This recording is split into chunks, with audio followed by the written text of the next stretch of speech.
Bonjour chers amis Bélier, j'espère que vous allez bien. Je suis ravie de vous retrouver pour vous faire votre tirage sentimental pour votre signe astrologique pour le mois de novembre. Je voulais vous remercier pour votre confiance et votre fidélité. Souhaiter la bienvenue aux abonnés, nouveaux abonnés, bienvenue dans l'aventure. C'est un tirage général, n'hésitez pas à aller voir votre ascendant, votre signe lunaire solaire. C'est parti chers amis. Bélier, sentimental pour le mois de novembre 2023. On va prendre un message pour voir la tendance de ce mois-ci. La dame de cœur, hein, beaucoup d'amour, beaucoup de cœur, beaucoup de générosité de cœur hein, que vous avez. Hein. En tout cas, on vous dit que vous avez beaucoup d'amour à donner. Vous voyez vraiment le bien, ce qu'il y a de bon chez l'autre. Et vous apportez tout ce que vous toute la générosité, toute la chaleur que vous pouvez donner, vous pouvez croiser quand vous croisez des personnes. Vous voyez surtout ce qui ressort le plus, hein, ce qui vous importe le plus, c'est l'amour que peuvent avoir ces personnes, que peuvent ressentir ces personnes. Alors on continue. Alors Bélier. Qu'est-ce que l'on a? Hop là. L'ouverture. Oui, de belles ouvertures pour vous, cher Bélier. Hein, il y a de belles possibilités sentimentales, de belles opportunités pour certaines, un déclic, hein, une prise de conscience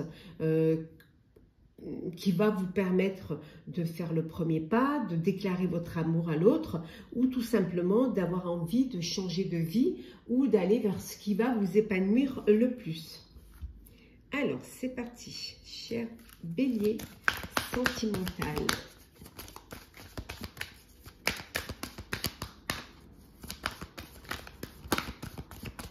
Alors, qu'est-ce que l'on a? Je vais les rapprocher, que vous puissiez bien les voir. Voilà, on va pousser ça, comme ça, comme ça. Voilà. Là, vous les verrez mieux. Et en dos deck, nous avons la culpabilité. Alors, vous culpabilisez. Voyons voir pourquoi vous culpabilisez, cher ami. On a l'homme, l'argent, la chance. Vous culpabilisez par rapport à une personne. Peut-être que vous avez, peut-être que vous vous sentez, peut-être que vous êtes avec une personne qui a plus de moyens que vous, ou qui est, qui participe plus à votre relation au niveau matériel, au niveau financier. On voit une personne là, et vous culpabilisez parce que peut-être que vous aimeriez aussi apporter quelque chose, que vous aimeriez aussi peut-être sur la même longueur d'onde, la même égalité au niveau financier, et que ça peut vous culpabiliser un petit peu, ou alors vous avez l'impression de profiter, hein, profiter matériellement de cette personne. Donc ça vous culpabilise un petit peu. Alors ça peut vouloir dire aussi pour certains que vous n'êtes pas dans une relation amoureuse, sentimentale, mais plutôt dans une relation plutôt matérielle, hein, plutôt de sécurité, plutôt pour vous assurer un avenir, vous sentir protégé, pour ne manquer de rien. En tout cas, il y a une opportunité qui se présente. Il y a également une opportunité qui se présente au sein de votre relation amoureuse au niveau de l'argent, au niveau financier pour vous, chers amis, hein, qui êtes en couple, qui êtes dans une famille, où on vous dit que vous allez avoir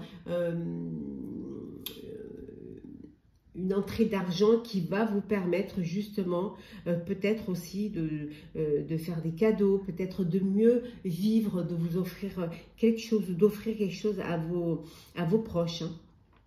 Peut-être c'est ça aussi, vous culpabilisez de ne pas assez les gâter, hein, parce que financièrement, vous n'y arrivez pas. Hein. Mais bon, après, chacun fait comme il peut. Hein. Alors, on y va, cher Bélier.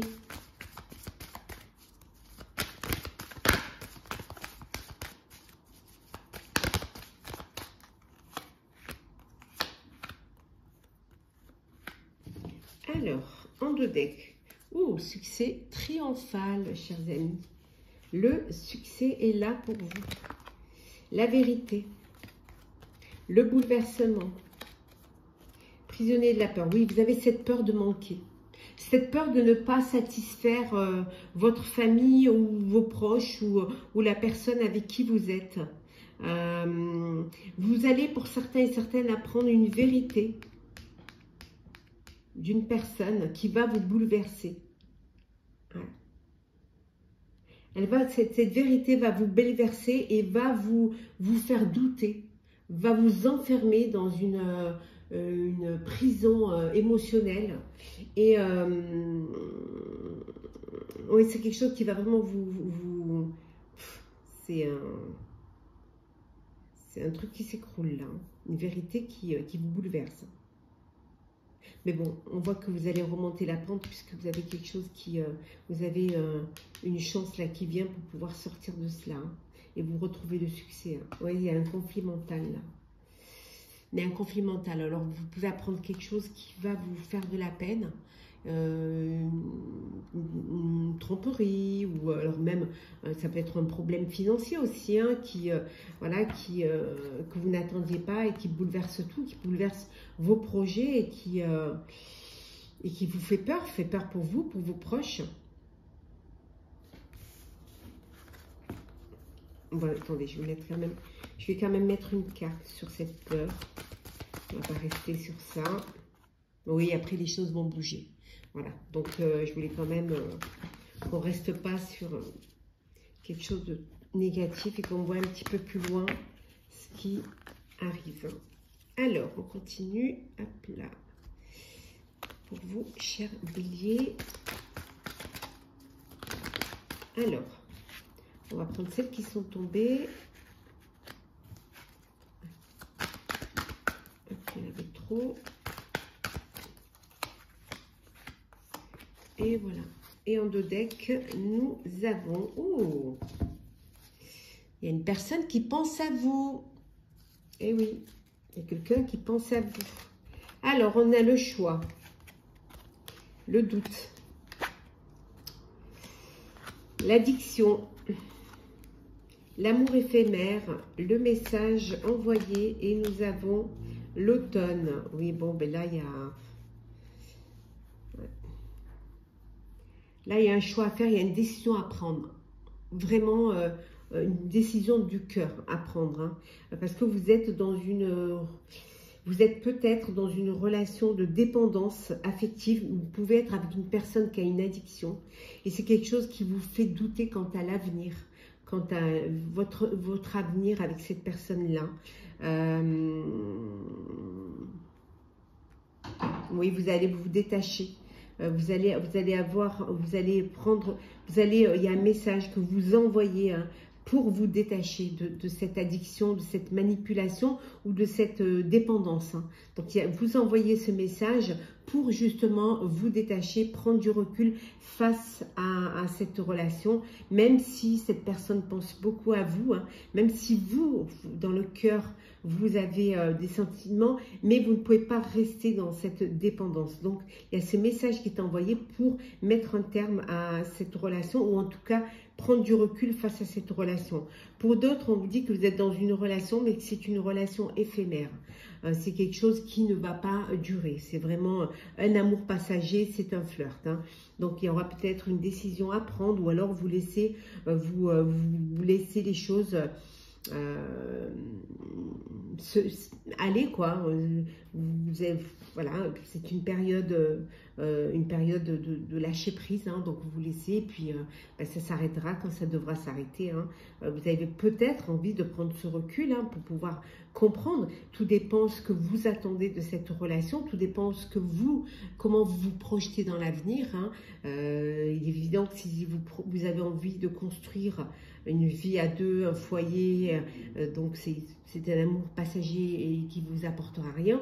Après, si vous avez seulement envie de vivre cette histoire et puis après, quand ça s'arrête, ça s'arrête, prenez ce qu'il y a à prendre.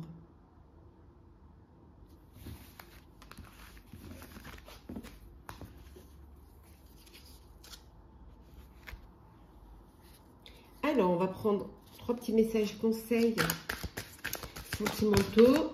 Alors, on va prendre les 3 qui sont tombés. Alors, hop.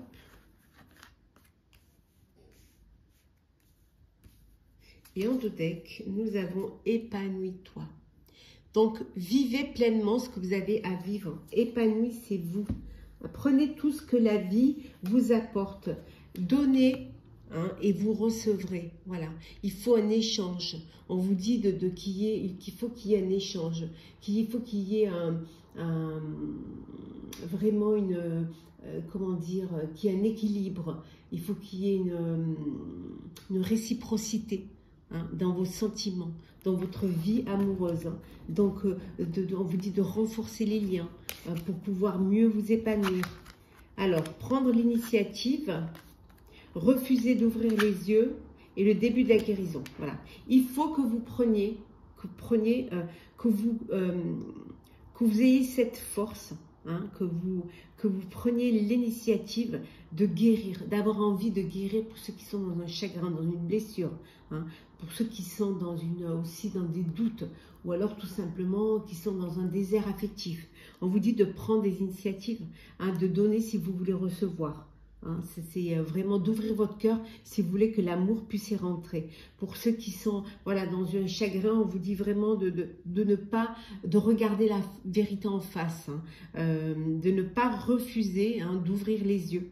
Parfois, c'est dans votre tête et que autour, il y a de l'amour autour de vous. Il suffit d'ouvrir les yeux. Et le fait d'ouvrir les yeux vous permettra de guérir. En tout cas, vous permettra aussi de retrouver la lumière et de retrouver l'espoir d'un bel épanouissement. On va prendre un petit message pour clôturer. Cher Bélier, votre astrologue du mois de novembre. Hop là, on prend celle qui est tombée. Alors, qui est nous les Hathors? Amour profond, les maternelles, porte de la vie. Voilà. Il y a beaucoup d'amour, hein. Il y a beaucoup d'amour en vous, hein, que vous pouvez partager. Hein. Il y a beaucoup pour ceux qui ont envie d'agrandir leur famille. Et vous avez les capacités de le faire. Vous avez vraiment le cocon pour pouvoir accueillir cet enfant, ce bébé. Hein. On vous dit que vous êtes aux portes de la vie. Donc voilà, pour certains et certaines, il va y avoir une naissance. Hein. Ça peut être un nouvel amour, ça peut être aux portes de la vie, d'une nouvelle vie, d'un nouveau projet de vie, d'un nouveau lieu de vie, d'une nouvelle famille. Hein, recomposer. Donc, gardez l'espoir. Vous avez cette force en vous qui va vous permettre d'aller vers cette ouverture et d'aller vers ce renouveau qui va vous permettre de vous épanouir. Cher Bélier, j'espère que votre astrologue du mois de novembre vous aura plu. N'hésitez pas à partager, commenter, liker et à vous abonner. En tout cas, pour ma part, je vous souhaite beaucoup d'amour. Hein, un mois de novembre plein d'espoir, hein, plein de bonheur. Profitez-en, prenez soin de vous et on se retrouve très vite.